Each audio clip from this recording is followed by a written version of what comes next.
Hello everyone. आज हम discuss करेंगे कोहरोज लॉ क्या होता है।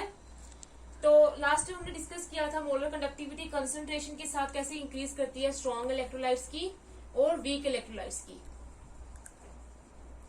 तो हमने देखा था कि स्ट्रॉन्ग इलेक्ट्रोलाइट्स के केस में क्या होता है, 100% डिसोसिएशन होती है, जिसकी वजह से नंबर ऑफ आयंस तो कांस्टेंट रहते हैं, लेकिन डिल्यूशन करने के साथ साथ कंसंट्रेशन डिक्रीज करने के साथ साथ क्या हो रहा था, कंडक्टिविटी इंक्रीज हो रही थी और हमारे पास एक एंड में जाके क्या आ रहा था, इनफाइनाइट डाइल्यूशन पे। जब हम इनफाइनाइट डाइल्यूट कर रहे थे, मतलब कंसंट्रेशन को जीरो कर रहे थे, तब उस मोलर कंडक्टिविटी को हम क्या बोल रहे थे, लिमिटिंग मोलर कंडक्टिविटी। ऐसा ग्राफ आ रहा था।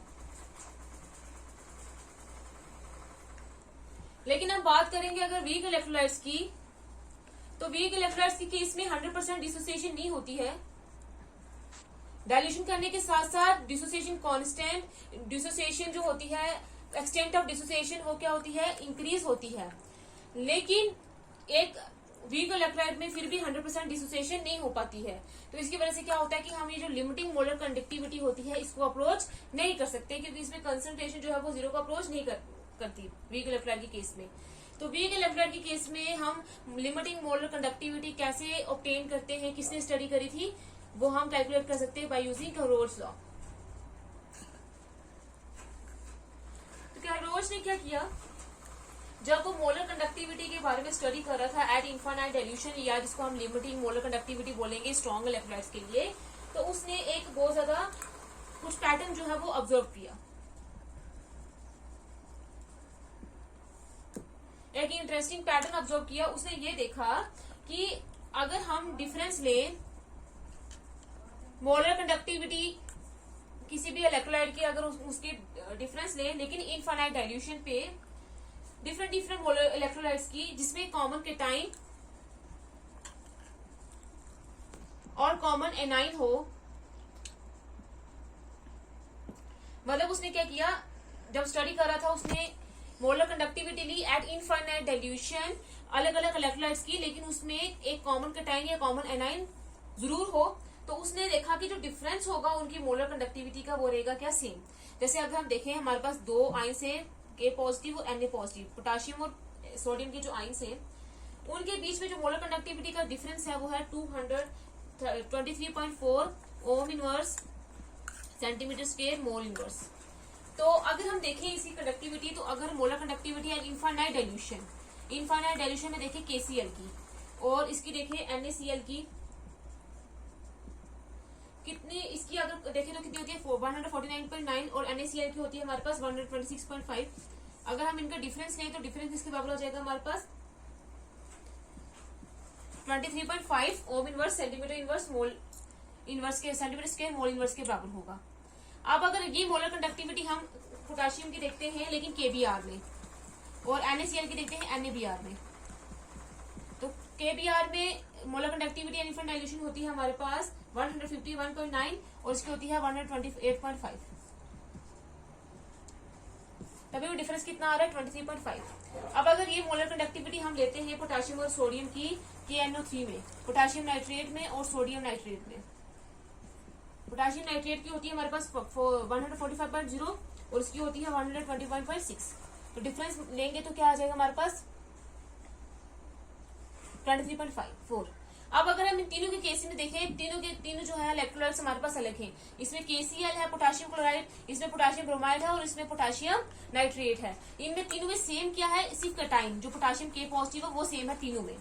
और NaCl के केस में ये तीनों इलेक्ट्रोलाइट अलग हैं, ये क्लोराइड है, ये ब्रोमाइड है और ये नाइट्रेट है, लेकिन इसमें कॉमन क्या चीज है, ये केटाइन, सोडियम केटाइन। तो इसमें देखो, अगर हम मोलर कंडक्टिविटी की वैल्यूज ले रहे हैं, इसकी इन दोनों की इधर अलग है, पोटेशियम ब्रोमाइड में पोटेशियम ब्रोमाइड में अलग है, और सोडियम ब्रोमाइड की भी अलग है, पोटेशियम नाइट्रेट की अलग है, और सोडियम नाइट्रेट की क्या है, अलग है। लेकिन अगर हम उनका डिफरेंस देखें तो डिफरेंस हमारे पास सेम आ रहा है। तो उसने ये देखा कि जब हम मोलर कंडक्टिविटी स्ट्रॉन्ग इलेक्ट्रोलाइट की स्टडी करते हैं जिनमें कॉमन एनाइन या कॉमन केटाइन होगा, तो उनकी मोलर कंडक्टिविटी का डिफरेंस क्या रहेगा, सेम रहेगा। हम एक और जो एग्जांपल है वो लेकर डिस्कस करते हैं।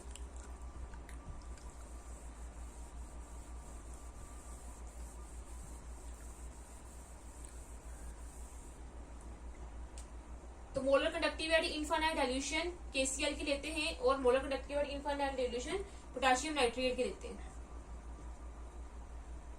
इसमें KCl की होती है हमारे पास 149.9, इसकी होती है 145.0, तो आ जाएगा हमारे पास क्या 4.9। अगर हम मोलर कंडक्टिविटी देखें LiCl की और LiNO3 की, लिथियम नाइट्रेट की, तो इसकी मोलर कंडक्टिविटी होती है हमारे पास 115.0, इसकी होती है 110.0, 110.1, तो इसकी आ जाएगी 4.9। अगर हम वही मोलर कंडक्टिविटी लेते हैं आप NaCl की और NaNO3 की, तो NaCl की होती है हमारे पास 126.5, इसकी होती है हमारे पास 121.6। तीनों में जो डिफरेंस है वो क्या आ रहा है, सेम आ रहा है, क्योंकि तीनों में इसमें भी क्लोराइड आयन है, इसमें भी क्लोराइड आयन है, इसमें भी क्लोराइड आयन है, इसमें भी नाइट्रेट है, इसमें भी नाइट्रेट है और इसमें भी नाइट्रेट है, मतलब एनाइन सभी में क्या है, सेम है। चाहे इनकी मोलर कंडक्टिविटी की जो ओवरऑल वैल्यू है इनफाइनाइट डाइल्यूशन में वो क्या है, कम है, लेकिन इनका डिफरेंस क्या आ रहा है, सेम आ रहा है। तो डिफरेंस सेम आ रहा है तो इसका मतलब ये है, उसने ये कंक्लूड कर दिया कि हर एक जो आयन होता है वो अपना इंडिपेंडेंट कंट्रीब्यूशन देता है टोटल सोल्यूशन में। हर एक जो आयन होता है वो अपना इंडिपेंडेंट कंट्रीब्यूशन देता है टोटल मोलर कंडक्टिविटी में या टोटल सॉल्यूशन में एट इनफाइनाइट डाइल्यूशन। लेकिन कंडीशन क्या होनी चाहिए, इनफाइनाइट डाइल्यूशन। इनफाइनाइट डाइल्यूशन पे हर एक एटाइन की, चाहे वो जिस मर्जी कंपाउंड में होगा, चाहे जिस मर्जी इलेक्ट्रोलाइट में होगा, उसकी वैल्यू सेम रहेगी, लेकिन हमारे पास वो वैल्यू इनफाइनाइट डाइल्यूशन पे होनी चाहिए मोलर कंडक्टिविटी की, क्योंकि अगर इनफाइनाइट डाइल्यूशन पे नहीं होगी तो ऐसे हम कंसंट्रेशन को चेंज कर सकते हैं। इनफाइनाइट डाइल्यूशन में कंसंट्रेशन क्या होती है, 0 के बराबर होती है। तो इसीलिए हम ये देखते हैं कि एट इनफाइनाइट डाइल्यूशन जो हर एक जो आयन होता है वो जो इलेक्ट्रोलाइट में प्रेजेंट होता है, कंपाउंड में प्रेजेंट होता है, वो चाहे जिस मर्जी कंपाउंड में हो, जो मर्जी कंपाउंड में बना रहा हो, तो उसकी जो वैल्यू होती है वो क्या रहती है, सेम रहती है। जैसे ये कैल्शियम क्लोराइड है, ये पोटाशियम क्लोराइड है, ये पोटाशियम नाइट्रेट है, यहाँ पे लिथियम क्लोराइड है और लिथियम नाइट्रेट है। तो यहाँ पे पोटाशियम है पॉजिटिव आयन, यहाँ पे लिथियम है पॉजिटिव आयन, क्लोराइड आयन दोनों में सेम है, तो क्लोराइड आयन की वैल्यू यहाँ पे भी सेम रहेगी और यहाँ पे भी सेम रहेगी। सिर्फ इसी की वैल्यू जो है वो इसके ऊपर डिपेंड नहीं करेगी, तभी बोला कि इंडिपेंडेंट कंट्रीब्यूशन करेंगे, वो दूसरे आयन के ऊपर डिपेंड ही नहीं करेंगे। जैसे एक और एग्जांपल लेते हैं, जैसे NaCl है, वो टूट के Na positive plus chlorine negative ions बनाएगा, और NaBr Na positive plus Br negative ion बनाएगा, और इनकी जो मोलर कंडक्टिविटी होगी, जो सोडियम आयन की जो क्लोरीन में, सोडियम क्लोराइड में मोलर कंडक्टिविटी होगी इनफाइनाइट डाइल्यूशन में वो सेम होगी, और जो उसकी ब्रोमाइड, सोडियम ब्रोमाइड में जो इनफाइनाइट जो मोलर कंडक्टिविटी होगी इनफाइनाइट डाइल्यूशन में, सोडियम के दोनों केसेस में क्या रहेगी, सेम रहेगी, फिक्स रहेगी। लेकिन कंडीशन क्या होनी चाहिए, वो मोलर कंडक्टिविटी क्या होगी, इनफाइनाइट डाइल्यूशन पे, क्योंकि अगर हम ऐसे लेंगे तो कंसंट्रेशन चेंज होती रहती है, तो वैल्यू जो है वो चेंज होती रहेंगी। लेकिन इनफाइनाइट डाइल्यूशन पे हर एक जो आयन होता है, चाहे वो कैटाइन हो चाहे वो एनाइन हो, वो अपना इंडिपेंडेंट कंट्रीब्यूशन देगा, और उसकी जो कंट्रीब्यूशन होगा वो डिफरेंट इलेक्ट्रोलाइट्स में सेम रहेगा। तो उसने एक अपना लॉ दे दिया जिसको उसने नाम दिया Kohlrausch law of independent migration of ions. उसमें उसने क्या बोला,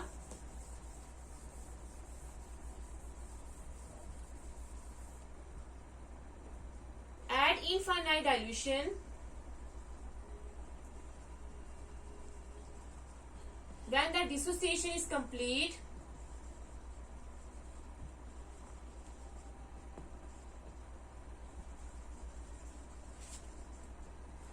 each ion makes a definite contribution towards molar conductivity of the electrolyte irrespective of the nature of the other ion with which it is associated, with which it is associated। तो उसने एक law दे दिया, जिस law के according क्या था, infinite dilution पे जब डिसोसिएशन कंप्लीट हो जाएगी, डाइल्यूशन इनफाइनाइट होगी और कंसंट्रेशन जीरो होगी, हर एक जो आयन होता है वो अपना एक डेफिनेट कंट्रीब्यूशन देगा टुवर्ड्स टोटल मोलर कंडक्टिविटी जो इलेक्ट्रोलाइटिक सोल्यूशन की होगी, लेकिन वो अपना जो दूसरे आयन के ऊपर डिपेंड नहीं करेगा, उसकी जो नेचर होगा वो उसके दूसरे आयन के ऊपर, क्योंकि पॉजिटिव आयन और नेगेटिव आयन होते हैं दोनों, तो वो दूसरे आयन के ऊपर उसका नेचर जो है वो डिपेंड नहीं करेगा होगा कि उसके साथ कौन सा दूसरा जो आयन लगा हुआ है। जैसे NaCl है और NaBr है, तो सोडियम का दोनों केसेस में, दोनों इलेक्ट्रोलाइट के केसेस में इसकी जो मोलर कंडक्टिविटी है वो सेम रहेगी इनफाइनाइट डाइल्यूशन पे, चाहे इसके साथ इसमें क्लोरीन आयन लगा हुआ है, चाहे इसके साथ ब्रोमाइड आयन लगा हुआ है। तो इसकी जो वैल्यू होगी वो इसकी इंडिपेंडेंट होगी और फिक्स्ड वैल्यू होगी, लेकिन इनफाइनाइट डाइल्यूशन पे। ये उसने एक लॉ दिया था। और उसने ये भी बोला कि मोलर कंडक्टिविटी के बारे में भी उसने बोला, वो क्या था, the molar conductivity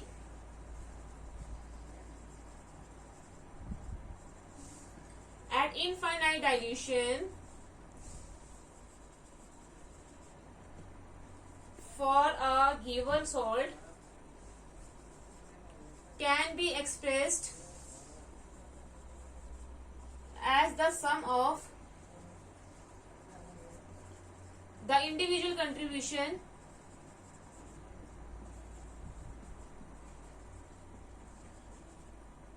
from the ions of the electrolyte.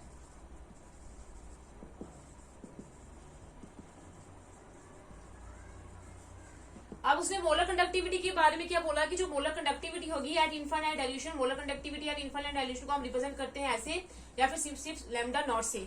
Not यहाँ पे नॉट को ये जो जीरो वैल्यू है, जीरो का मतलब क्या होता है, जब कंसंट्रेशन जीरो को अप्रोच करेगी तब ये जो वैल्यू आती है लिमिटिंग मोलर कंडक्टिविटी या molar conductivity eight infinite dilution. किसी भी सॉल्ट के लिए, किसी भी इलेक्ट्रोलाइट के लिए हम कैसे एक्सप्रेस करेंगे, यहाँ पे इलेक्ट्रोलाइट स्ट्रॉन्ग और वीक की बात नहीं हो रही, वो सभी को ओवरऑल बात कर रहा है कि कोई भी इलेक्ट्रोलाइट हो, चाहे वो स्ट्रॉन्ग हो चाहे वो वीक हो, हम कैसे एक्सप्रेस करते हैं। उस सम होता है, किसका सम होता है कि जो उसमें आइंस बनते हैं इलेक्ट्रोलाइट के, उनके इंडिविजुअल कंट्रीब्यूशन के सम के बराबर होता है। जैसे हम एग्जाम्पल लेते हैं, अगर हम देखें कि लिमिटिंग मोलर कंडक्टिविटी आयन की, पॉजिटिव आयन की अगर हम रिप्रेजेंट करते हैं लैम्डा नॉट से, यहाँ पे प्लस का मतलब है ये केटाइन होगा, और अगर एनाइन को रिप्रेजेंट करते हैं लैम्डा नॉट माइनस से, तब हमारे पास क्या होगा, वो लॉस लॉ क्या होता है कि जो मोलर कंडक्टिविटी इनफाइनाइट डाइल्यूशन होती है वो किसके बराबर होती है, ये जो आइंस बनेंगे पॉजिटिव और एनाइन, पॉजिटिव आइंस और नेगेटिव आइंस, कटाइंस और एनाइंस, उनके इंडिविजुअल कंट्रीब्यूशन के बराबर होती है, उनके सम के बराबर होती है। इंडिविजुअल कंट्रीब्यूशन कटाइन का अगर हम लेते हैं मोलर कंडक्टिविटी इनफाइनाइट डाइल्यूशन, वो लैम्डा नॉट प्लस और एनाइन का लेते हैं लैम्डा नॉट माइनस, इसके बराबर होगी। और यहाँ पे हम साथ में वी लगा देंगे, यहाँ पे वी लगा देंगे, वी पॉजिटिव और वी नेगेटिव। ये वी पॉजिटिव और वी नेगेटिव क्या है, ये हमारे पास नंबर ऑफ केटाइंस और नंबर ऑफ एनाइंस है, और फॉर्मूला जो प्रेजेंट होंगे, number of ions, number of cations and number of anions present in the formula of the electrolyte, present in the formula of the electrolyte. जैसे अगर हम HCl की बात करें तो HCl टूट के H पॉजिटिव और क्लोरीन नेगेटिव आयन देगा प्लस, तो इसमें केटाइन भी एक ही है, एनाइन भी एक है, तो यहाँ पे V की वैल्यू क्या होगी, 1 होगी, तो वो लिखने की भी जरूरत नहीं है। और अगर हम बात करते हैं यहाँ पे V पॉजिटिव क्या हो जाएगा 1 और V नेगेटिव क्या हो जाएगा 1। अगर हम बात करते हैं MgCl2 की, तो इसमें क्या होगा, V पॉजिटिव की वैल्यू 1 ही आएगी, क्योंकि ये टूट के Mg2 positive plus 2 chlorine negative ions देता है, और V नेगेटिव की वैल्यू क्या हो जाएगी 2। तो ये जो V है वो नंबर ऑफ आइंस है जो फॉर्मूले में प्रेजेंट होता है, जो इलेक्ट्रोलाइट में प्रेजेंट होता है।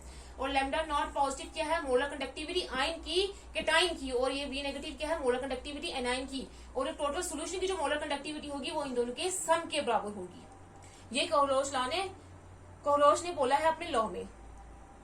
अब इससे हम किसी के भी स्ट्रॉन्ग इलेक्ट्रोलाइट या किसी भी वीक इलेक्ट्रोलाइट की मोलर कंडक्टिविटी इनफाइनाइट डाइल्यूशन में कैलकुलेट कर सकते हैं, जो अगर हम ग्राफिकली देखें, जब हमने ग्राफिकली देखा था तो वो हम कैलकुलेट नहीं कर पा रहे थे।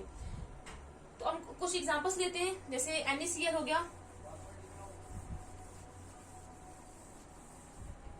जैसे ये NaCl है, NaCl के लिए क्या होगा, जो molar conductivity eight infinite dilution क्या होगी, NaCl के लिए ये टूट के क्या देगा, Na positive plus chlorine negative ions देगा, तो लैम्डा नॉट पॉजिटिव की जगह क्या आ जाएगा, Na positive plus lambda naught Cl negative, इसके बराबर हो जाएगा।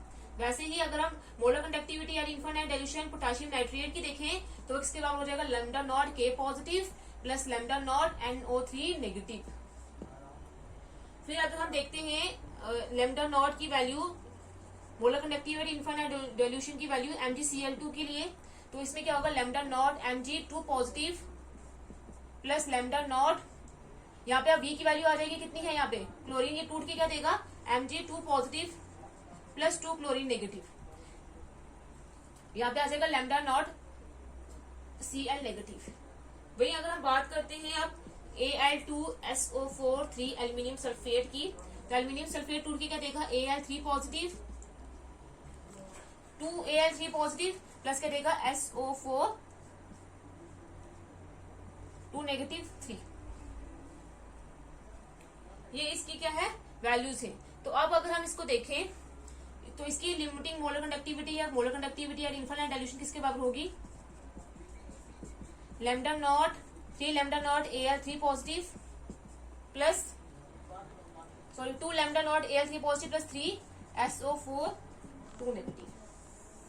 ये बोला था किसने, कोरोश ने अपने लॉ में, कि जो हमारे पास ओवरऑल मोलर कंडक्टिविटी होती है इनफाइनाइट डाइल्यूशन की किसी भी इलेक्ट्रोलाइट के लिए, वो सम के बराबर होती है। किसके सम के बराबर होती है, उनके कैटाइन और एनाइन के इंडिविजुअल जो मोलर कंडक्टिविटी होती है उसके सम के बराबर होती है। ये हमारे पास कोरोश था, इसलिए उसने बोला, पहले ये बोला था कि इनफाइनाइट डाइल्यूशन में जब डिसोसिएशन कंप्लीट हो जाती है, जब कंसंट्रेशन 0 को अप्रोच करती है, तो हर एक आयन जो है वो डेफिनेट कंट्रीब्यूशन देता है इनफाइनाइट डाइल्यूशन पे, चाहे वो जिस मर्जी इलेक्ट्रोलाइट में प्रेजेंट हो, जिस मर्जी कंपाउंड में प्रेजेंट हो, उसकी वैल्यू क्या रहेगी, सेम रहेगी। चाहे उसके साथ जो मर्जी दूसरे वाला आयन प्रेजेंट हो, लेकिन उसकी वैल्यू जो है वो दोनों के केस में क्या रहेगी, या हर किसी के केस में सेम रहेगी।